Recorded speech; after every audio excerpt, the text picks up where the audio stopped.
time, and you're one of the only men whose spit I've had in my mouth. So I just want to say that I've also had Willie Nelson spit in my mouth. Oh, okay. But my mouth was open when you spit at me like a spitting cobra and went right in my mouth. So I'm just kind of shocked to see that like all of fucking Jimmy Dore's channel is Alex Jones shit right now. That's like Alex Jones, Alex Jones, Alex Jones, Alex Jones, Alex Jones, Alex Jones. And hey, you might say like the whole thing is just because like Alex Jones is ratings gold, but like some of these aren't even getting that great of views. This one has 27,000. Jimmy defended Alex Jones's First Amendment rights from day one. They got my dick pic, Alex Jones. Alex Jones on Sandy Hook trial. This one is deeply disgusting, by the way. Like, just deeply, deeply horrifying that you would go to the extent of not only continuously promoting this horrifying man, who at this point, like, this should be, and he was for a long time, persona non grata amongst anyone who doesn't consider themselves to be an inhuman monster, who thinks it's okay to mock and vilify parents who have lost their kids in a mass shooting. Like that, again, the standards are not high. Not high. Even if you don't want to, like, you know, do the white supremacist shit, you want to fucking stay away from all the homophobia, the transphobia, all that doesn't bug you at all. But the whole kind of, like, you went to the extent of getting, like, parents who lost their kids in a mass shooting, so much harassment that one of them killed themselves. That, like, this guy's a fucking monster. He's a monster. So that should be as far as it goes. They got my dick pic, Alex Jones on Sandy Hook trial.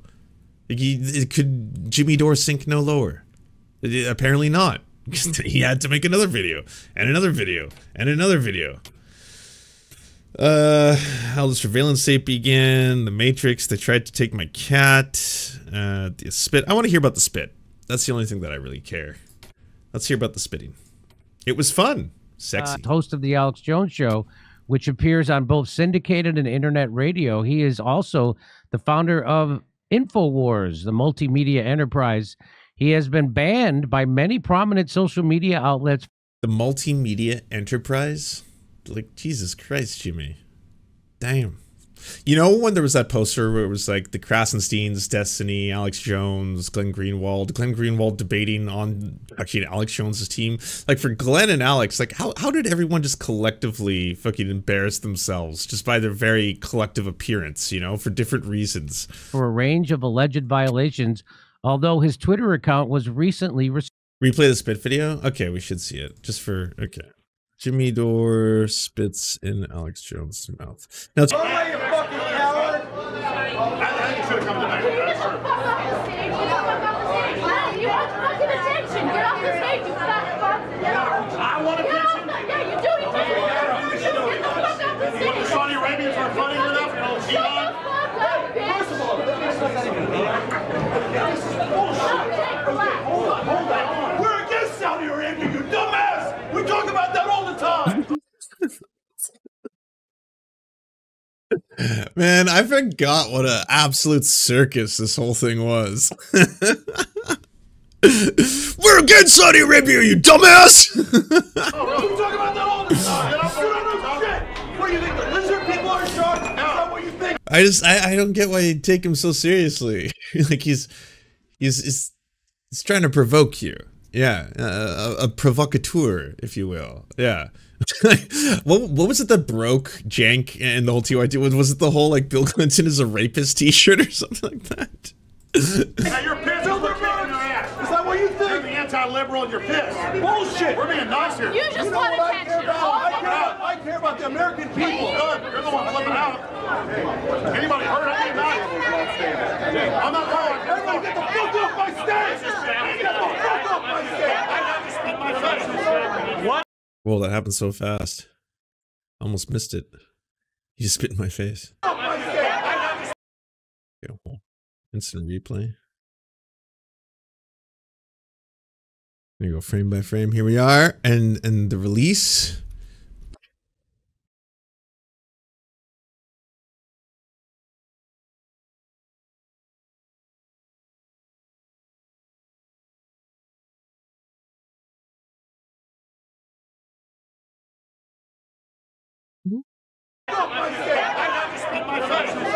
What the fuck? What a fucking cowardly little bitch. Yeah, get the fuck out. I'm right here. Did you spit in his face? I'm right here. Did you spit in his face? I'm right here. Did you spit in his face? So I'm asking you, did you spit in his face? Is I see? Okay, fine. Yeah, okay, so we've seen it. We got a replay. They're going to relive it now. Welcome to the show, Alex Jones. How far we've come. Wow, Jimmy, I've been a big fan of you for a long time. And you're one of the only men whose spit I've had in my mouth. So I just want to say that I've also had Willie Nelson spit in my mouth. Oh, okay. But my mouth was open when you spit at me like a spitting cobra and went right in my mouth. So Christ. you and Willie Nelson have both been in my mouth. No, I stand by. You put that on your headstone? I put that on my headstone, but I stand by that you were being funny because you were being funny. You said to Jake Uger, "I'm trying to be nice," and that was funny to me. And let's just. Wait, that's why you spit in his face.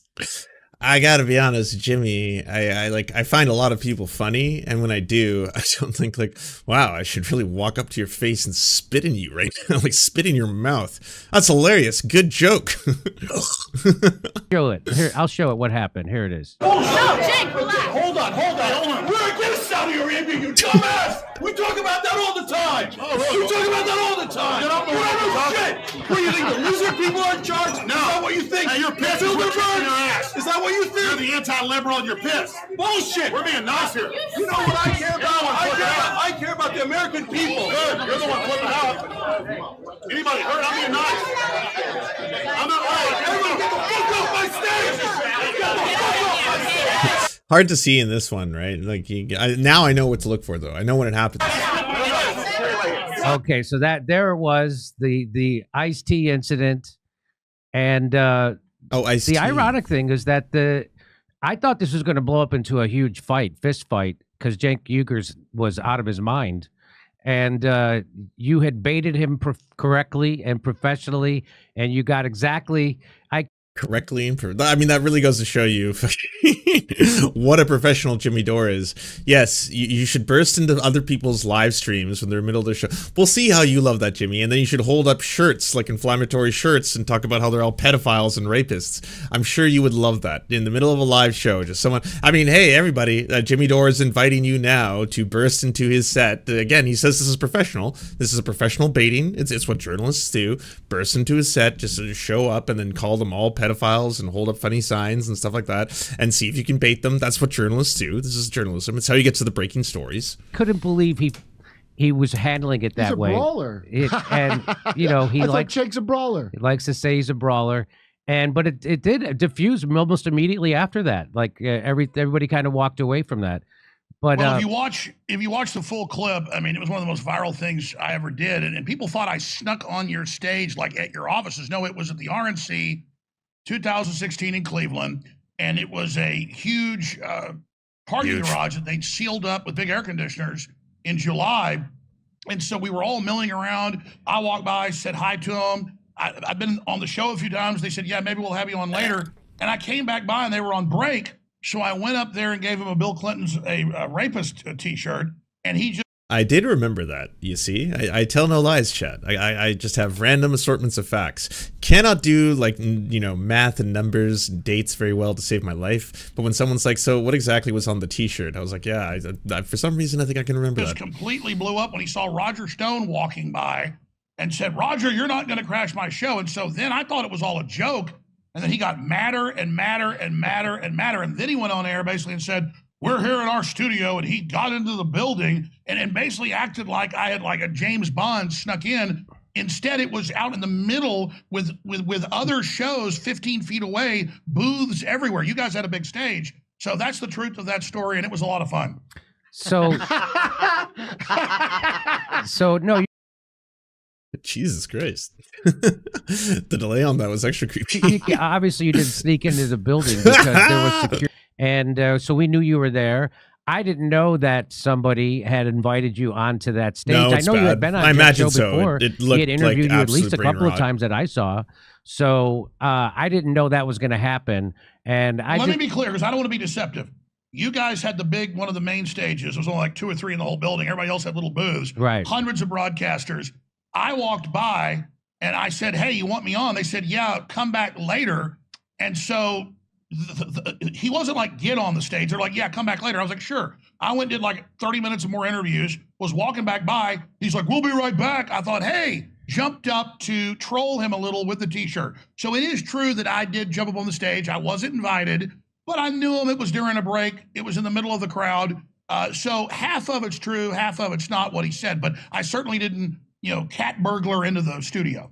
Okay. Very pro wrestling. Okay. But yeah, see, that's what I described the whole thing as. Not like, you did the professional thing. This is journalism as well. You did the thing you're supposed to do in order to get them to, bait them. It's like how we run into hospitals, like run into like, operating rooms and be like, aha, COVID isn't real. And you take photos of everything. And then it's like, the beds are empty. See? Yeah. Journalism, the journalism stuff. Yeah. And the crazy thing to me was that I went to play Austin, Texas. My first time I was playing Austin, and I was eating at that steakhouse across from the Westin. And swear to God, you came in and you were seated right behind me. And I was like, oh my God, Alex Jones is going to kill me. because you could. You're much bigger than me and you could crush me. But hey, I thought it was funny. Listen, I love your comedy. I love your show. What the fuck? Like, it's just... Everyone always used to say that Jimmy Dore is basically the Alex Jones of the left, and he is. The guy loves conspiracy theories. Why did Tower 7 fall? Oh, what's the globalist cabal controlling everything in the media? Like all that kind of shit, right? Like, yeah, if you want to get Alex Jones broadcasting, but also at the end of the day say, and I hate the Democrats, that's Jimmy Dore. But now, I mean, the two are just kind of indistinguishable. He just brings them on, and then it just is this whole little fucking circle jerk action. Like, what is this? Oh, you're going to get in trouble for this, okay. But I'm a big fan, so's my wife. We watch almost every episode. Which one? Oh, that's very sweet. Which is a lot.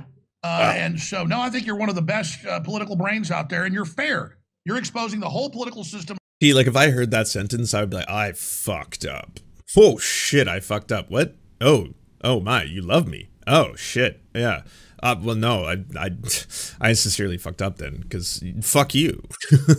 Of the highest order. Was rotten, controlled by big corporations like BlackRock, who are now starting World War III. And you've really, the whole time, stood up for my free speech. And I appreciate that. You got it a little wrong what happened with the whole school shooting thing and what I really said and what I didn't say. So I don't want to even say the name of it, but if that comes up, I can tell you what really happened there. That was all PR firms taking one thing out of context, blowing it up years later as a way to try to take me off the air. By the way, the Willie Nelson story.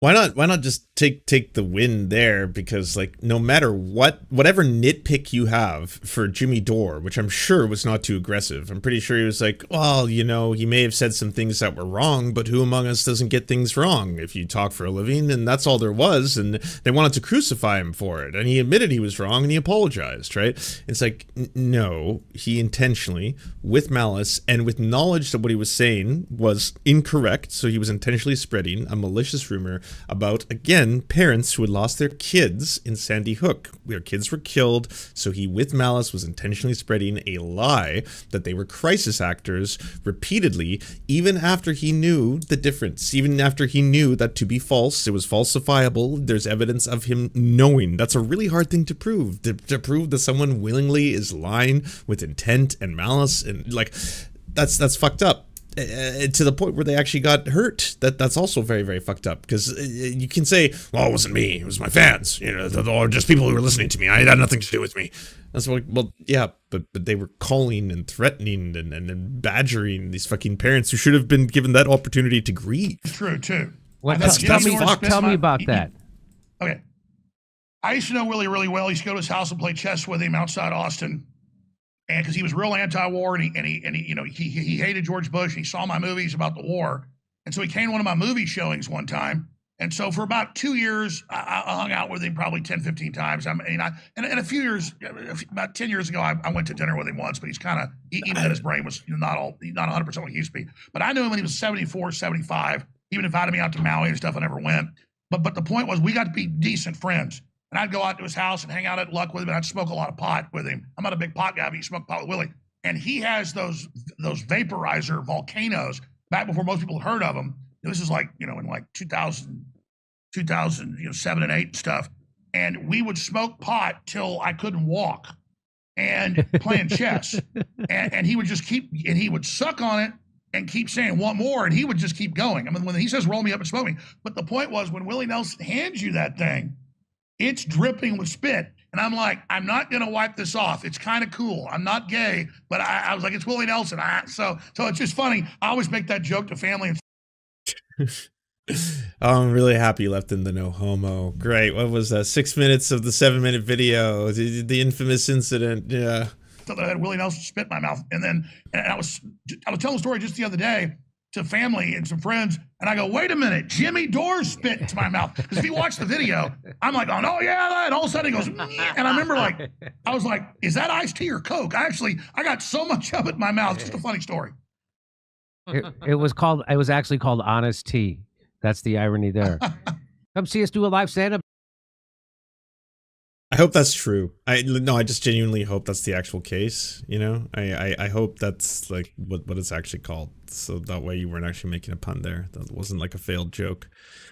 Thank you so much for watching, everybody. Can you please hit the like and subscribe button and maybe leave a comment? It really does help the videos out. But first, the people who produce everything you see before you and make this entire channel possible: Amazing Fletch, Anna Loves Riley, Ariane McCarthy, Cheryl Alvarez, Doug Caddy, Everything Important, Hagbard Celine, Multimondi, Omni, Peanut Butter Blondie, Political Puppy, Quiet 185, Rachel K, Riley and Anna, Roller Dragon, Ruby K, Cernicus, Spinach Monster, Stellar Vision, Sebastian DeMel, Trevbot.exe, Words Greenwood, and Travis McClinton.